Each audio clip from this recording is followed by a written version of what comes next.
Hello students, it's Mrs. Moore again, and I am bringing you a lecture, America, the New Nation, Lecture 3.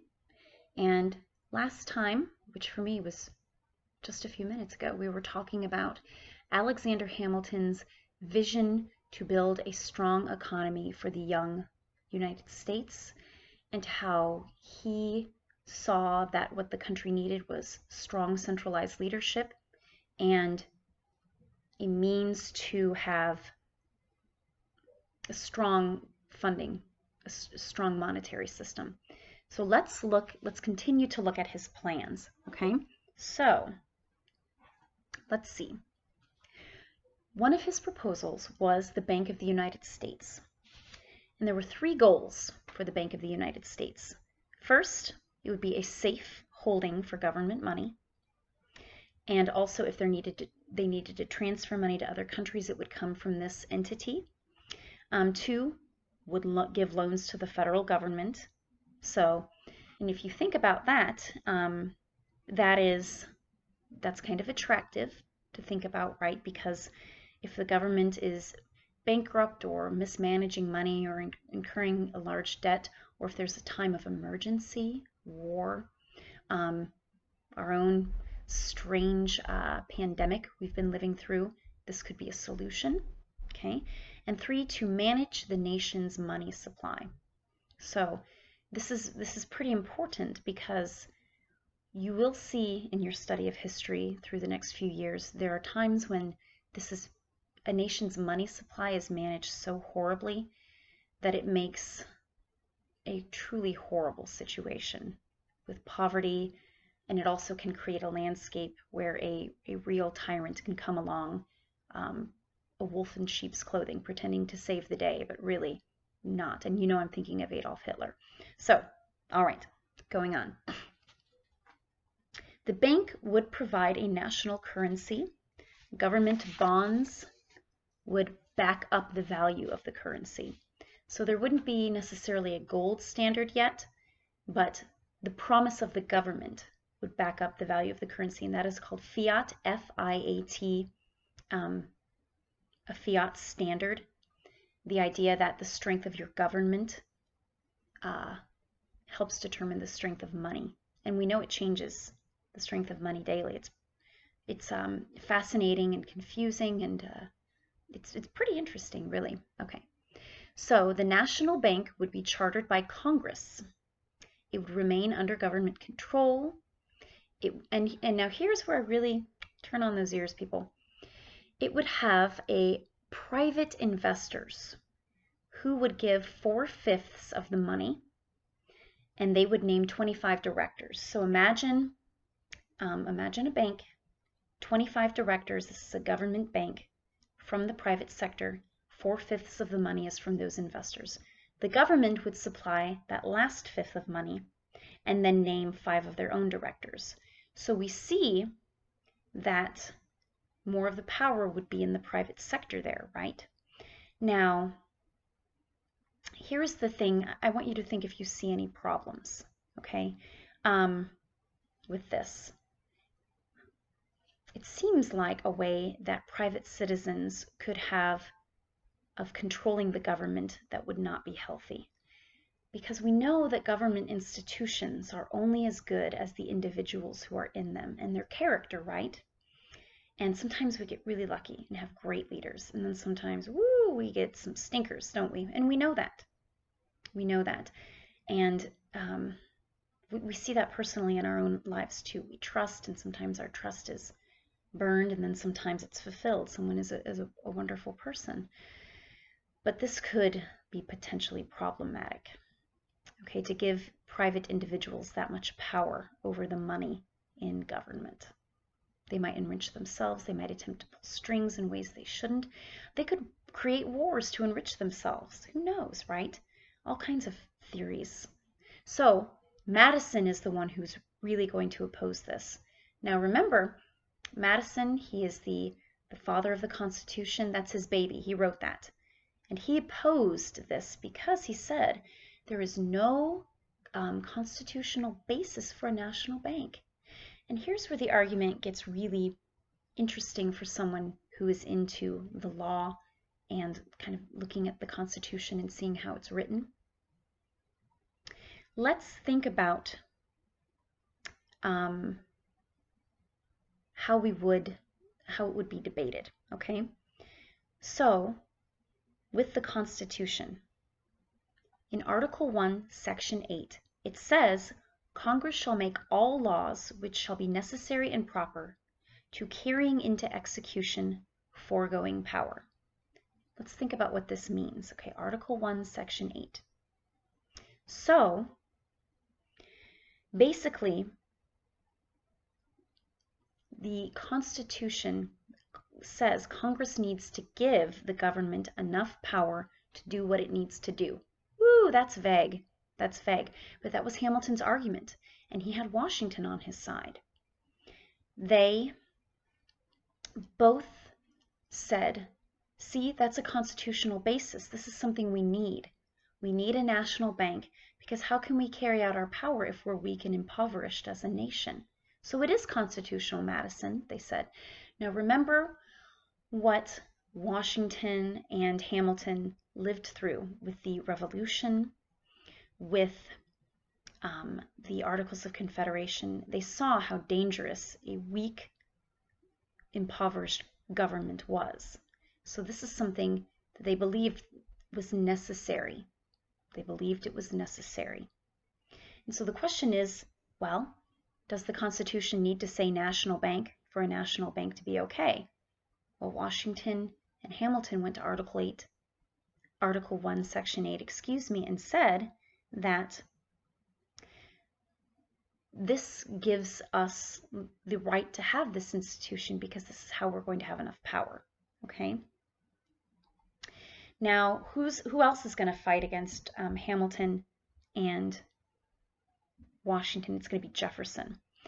And we're going to see Jefferson and Hamilton pretty much start to hate each other's guts. Remember, Jefferson wrote the Declaration of Independence. Remember that Jefferson is the Secretary of State in Washington's cabinet. So think about this. Madison, he has written the Constitution for the most part in the Bill of Rights. Jefferson has written the Declaration. These are men of ideas. Ideas matter to them. Principles matter to them. They're fearful of people and what people might do. And so let's look at this. Jefferson hated banks. Now, Jefferson also had a completely different idea than Hamilton of the kind of economy that would be best suited to America, and we'll talk about that in a moment. But he looked at the 10th Amendment, okay? And again, we know this from last time. This is what made the Bill of Rights okay for the Federalists. But it said the powers not expressly declared belong to the states and the people. So Jefferson said that if the Constitution doesn't give the Congress an explicit right to banks, this is something that belongs to individual states if they want to make banks, or people to make banks, to do this sort of thing, not the federal government. And he also said, this is Jefferson now, that if the government took this step, then the Constitution becomes meaningless because you can justify anything. So you see these two groups are looking at the Constitution differently. Hamilton and Washington perhaps more loosely, with more trust of people, more of an understanding of the necessity of strong centralized power and financial security. And then Hamilton and Jefferson looking at it more like, we need to keep these limits we've set in place very stringently observed, or the Declaration, the Constitution, will become completely meaningless. So it's a big locking of heads. Okay. Again, there's going to be more sectional conflict with the idea of a national bank. Congress did vote to approve it. That is worth noting. And in the North, the representatives voted 33-1 in favor of the bank, and in the South, they voted 19-6 against it. So it's another example of how in addition to, or aside from the issue of slavery, the North and South have different interests. And the South's starting to feel a little bit kicked around, having to absorb the North's debt and having to be a part of a bank when they're a bit more concerned about states' rights. So there are a lot of things going on here, okay? Very good. The question then became, would Washington sign it? And he did, because he thought the way Hamilton did. All right. So going on. Hamilton, yes, yes, yes. Convinced Washington. Hamilton, then he has even more to do. This guy, he's tireless, Mr. Golden Touch. His last important report on finances was a report on manufactures, in which the government was going to actively encourage enterprise, so industry. And again, this leads back to the way I opened your previous lecture. Understand that America is kind of at the beginning of a first industrial revolution at this time, the 1790s. It's not like what we're going to see in the second industrial revolution with mass production, but it's a taste of what that will be like. Cities will grow, people will come from farms, and there are good things and bad things about this, and gray things, black, white, and gray. It all depends on how you're looking at it and what is important to you. So part of the reason Hamilton wanted the government to encourage the growth of cities, the growth of industry, is because he wanted to see an economy that was diversified, so different, not all one thing in one area, okay? So let's not have just agriculture. The South is mainly agriculture, and we know what agriculture means. It means slavery. Let's have something else. Let's diversify. That is a way to grow wealth. That is something, if your parents have stocks that they've invested in, you diversify. You don't invest all in one thing, because you don't know what's going to happen. And if you have a lot going on, a lot of different stocks, if this one crashes, at least you didn't have all of this one, right? You have other things, okay? So if we encourage machinery to be used in farming, Hamilton thought, we'll have more productivity, okay? So again, this is primitive machinery, but think about it. You can harvest more corn quickly, leading to wealth. This is really an interesting thing to think about, just as a side note. With the Russian Revolution, there's a lot of farmland, and some of it isn't very good farmland, but the government had a very hard time convincing the peasants of Russia, who were very religious, superstitious, uneducated, to use machinery for farming. They thought it was against the will of God. Isn't that kind of interesting? And it kept Russia's economy backward for a very long time. So, worth noting, worth noting. Then this is going to lead Stalin to come along and just demand collectivization of farms, and killing off the kulaks, just all the crazy stuff in the modern era. But, okay. Let's see. Labor.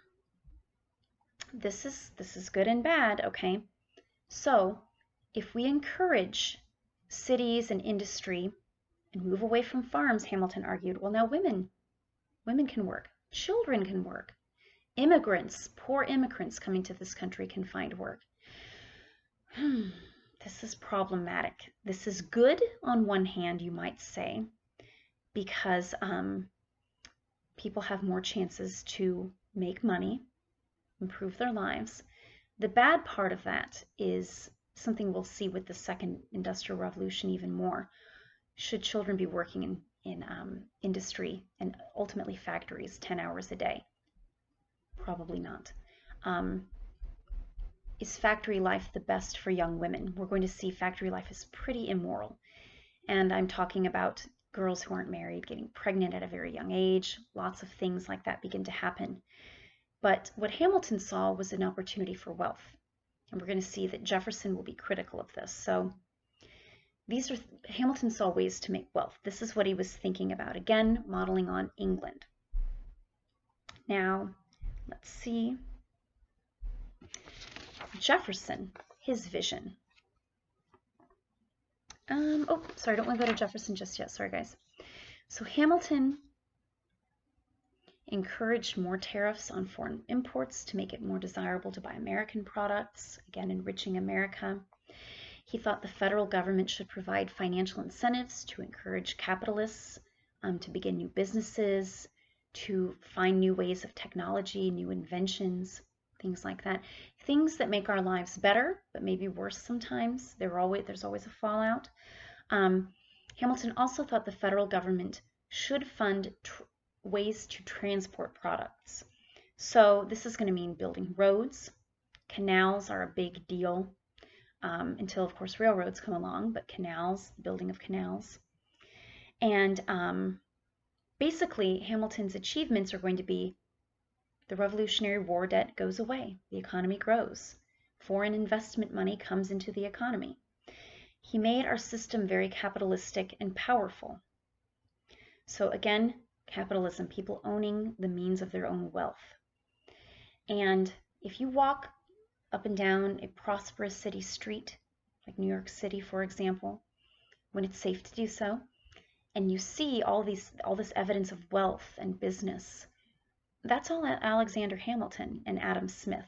He got his ideas from the Scottish Enlightenment, these thinkers like Adam Smith, who basically said economies are going to develop on their own if you let people keep the means of their wealth. So Hamilton also helped people begin to envision a nation beyond their own regional interests. So think about that.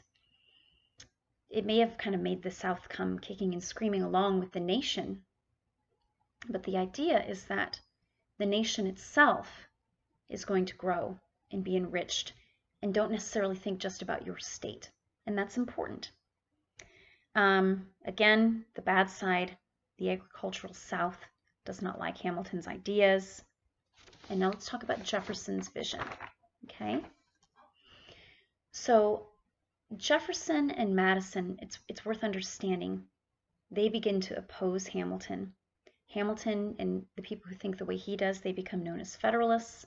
Jefferson and Madison become known as Republicans.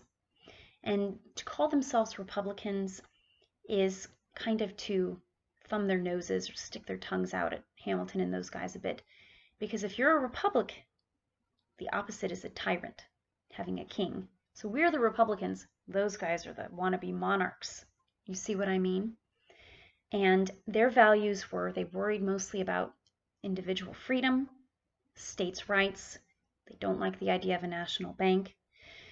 Jefferson had a different idea of what he thought America should be like. He envisioned a land of gentlemen farmers, like himself. He was a Renaissance man of sorts. He was an architect who designed and built Monticello. He was obviously a writer, a political theorist. He spoke 7 languages. Apparently he played the violin badly. You know, not going to be buying his CDs, right? He was worried that if industries develop and cities take over from farmland, that first people won't be independent anymore. They'll be interdependent, and that can be a problem. That there'll be greater differences between the rich and the poor. You'll have the poor working in the industries, the rich owning the industries. That can be a problem, right? And so he was really an agrarian idealist. That's a mouthful, right?